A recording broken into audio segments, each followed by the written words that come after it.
বিসমিল্লাহির রহমানির রহিম। যে যেখান থেকে আমার ভিডিওটি দেখছেন সকলকে আন্তরিক শুভেচ্ছা এবং অভিনন্দন। আপনারা যদি আমার পেজ থেকে এই ভিডিওটি দেখেন তাহলে আমার পেজটিতে ফলো করবেন এবং আমার চ্যানেল থেকে দেখলে আমার চ্যানেলটি সাবস্ক্রাইব করবেন, লাইক কমেন্টস করবেন, এই আশা ব্যক্ত করে আমি আমার ভিডিওটি শুরু করছি। আজকে যারা ক্ষমতার দাপটে বসে যারা সিন্ডিকেট ভাঙতে পারল না, যারা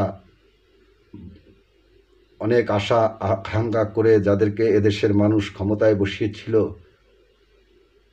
তারা কি মানুষের কথা শুনছে?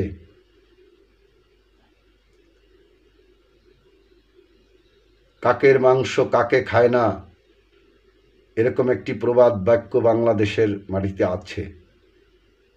আপনি যখন সিন্ডিকেট ভাঙতে চাবেন তখন কি আরেক সিন্ডিকেটার দিয়ে আরেক সিন্ডিকেটারকে ভাঙাতে পারবেন? এটা কি সম্ভব?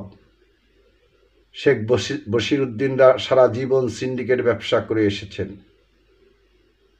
সেই শেখ বশিরউদ্দিনকে দিয়ে যদি আপনি আশা করেন সিন্ডিকেট ভাঙবেন, তাহলে বোকার স্বর্গে বসবাস করা ছাড়া আর কি হতে পারে?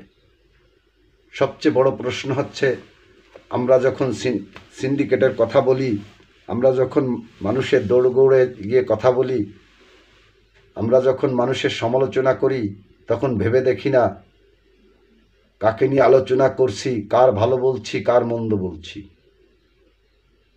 ডক্টর মোহাম্মদ ইউনূস একটি কথা বলেছিলেন, আমি যাদেরকে উপদেষ্টা পরিষদে নিয়েছি তারা স্ব স্থানে সুনামের সহিত কাজ করে গিয়েছেন, তারা স্ব স্থানে সাকসেসফুল ব্যক্তি।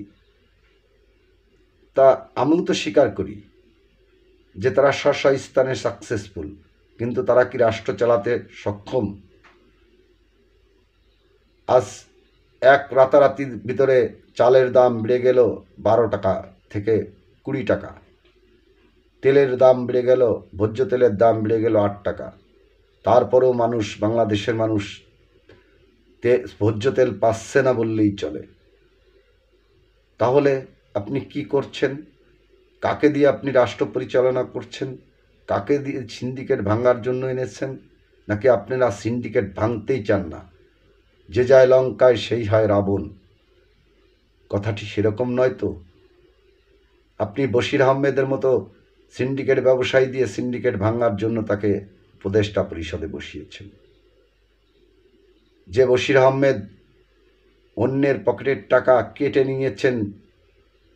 নিয়ে সাকসেসফুল ব্যবসায়ী হয়েছেন, যে মানুষের রক্তে ভেজা রক্তের ঘাম পায়ে ফেলা টাকা, মাথার ঘাম পায়ে ফেলা টাকা দিয়ে সাকসেসফুল ব্যবসায়ী হয়েছেন, যে কুট চাল চেলে এদেশের মানুষের পকেট কেটে নিয়েছেন, তাকে যদি আপনি ফেরেশতার সমতুল্য ব্যবসায়ী মনে করেন, তাহলে এদেশের মানুষকে আপনি বোকার স্বর্গে বসবাস করানোর গল্প শোনাচ্ছেন। তাই আমি আমার ইউটিউব ফেসবুক বন্ধুদের বলবো, যে যেখান থেকে আমার ভিডিওটি শুনছেন সকলকে অনুরোধ করব, এই সরকারের প্রতি আর কোনো আস্থা রাখা যায় না। এ সরকার আমাদের কথা শুনছে না। এ সরকার শেখ হাসিনার দোসরদের কথা শুনছে। এ সরকার ফ্যাসিস্ট হাসিনার কথা শুনছে। এই সরকার সিন্ডিকেট ভাঙবে না। এরাও লুটপাট করে খাওয়ার জন্য, শেখ হাসিনাকে স্টাবলিশড করার জন্য, এদেশের রাজনীতিতে স্টাবলিশড করার জন্য একটি মিশনে নেমেছে। তাই যদি না হতো, তাহলে সিন্ডিকেট ব্যবসায়ীরা এতদিন কারাগারে থাকতো, সিন্ডিকেট ব্যবসায়ীর দোসররা এতদিন কারাগারে থাকতো। তাই এখন আমাদেরই পদক্ষেপ নিতে হবে। যেখানেই যে সিন্ডিকেটারের মাল মজুত রয়েছে, সব মাল গুদাম ভেঙে লুট করতে হবে।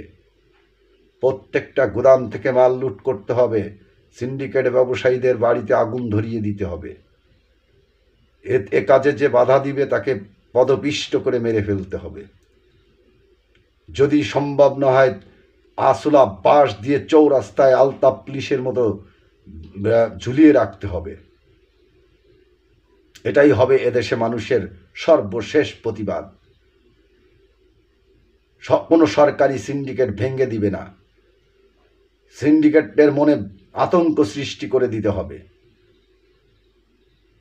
আগামী 24 ঘন্টার ভিতর যদি ইউনূস সরকার সিন্ডিকেট না ভেঙে দেয়, তাদেরকে যদি গ্রেপ্তার না করে, চালের দাম, দ্রব্যমূল্যের দাম সহনশীলতায় পর্যায়ে না নিয়ে আসে, কৃষক যদি ন্যায্য মূল্যে তার পণ্য বিক্রি না করতে পারে, তাহলে যে চাঁদাবাজি করছে তাকে পদপিষ্ট করে আইনের আওতায় দেওয়া যাবে না, তাকে মেরে ফেলতে হবে রাজপথে।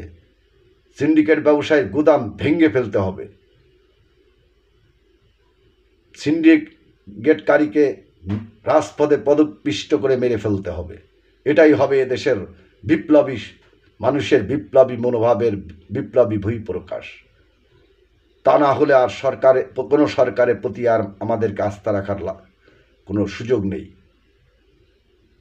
তাই যে যেখান থেকে আমার ভিডিওটি দেখলেন, যে সিন্ডিকেটার মাল মজুত রয়েছে, তথ্য সাধারণ আমজনতার কাছে পৌঁছে দিন এবং সিন্ডিকেট ব্যবসায়ীদের মজুত করা মাল লুট করে নিয়ে যান যার যায় অঞ্চল থেকে, এবং সিন্ডিকেটকারীকে হয় আইনের আওতায় তুলে দেন, না হলে পদপিষ্ট করে মেরে ফেলুন।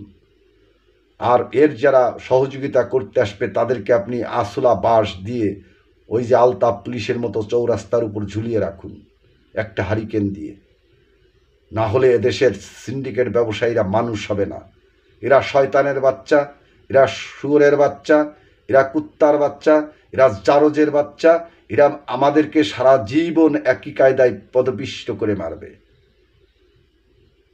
তাই আর সরকারের উপর ভরসা করে নয়, আপনাকে আমাকে অবশ্যই এর থেকে বেরিয়ে এসে নিজের দায়িত্ব নিজেদেরকেই নিতে হবে। আমাদের দায়িত্ব সরকার নেয় না, সরকার যারা যায় তারা নেয় না, আমাদের কথা ভাবে না। আমাদের ভাবনা আমাদেরকেই ভাবতে হবে। আমাদের ভাবনা আমাদেরকে ভাবার সুযোগ আর সরকারকে দেওয়া যাবে না। কোনো সরকারের উপর কোনো ভরসা নয়, নিজেদের উপর নিজেদের ভরসা করে তুলতে হবে।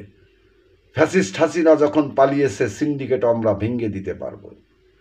ফ্যাসিস্ট হাসিনা যখন পালিয়েছে, তাদের দোসরদের দেশ থেকে তাড়িয়ে দিতে পারবো। ফ্যাসিস্ট হাসিনা যখন পালিয়েছে, শয়তান বজ্জাত আমলাদের, জারজ সন্তানের আমলাদের আমরা বিতাড়িত করতে পারবো। তাই যে যেখান থেকে আমার ভিডিওটি দেখলেন সবাইকে আমি বলবো শেয়ার করে সারা বাংলাদেশের মানুষকে জানিয়ে দিন। সবাই ভালো থাকবেন। আল্লাহ হাফেজ।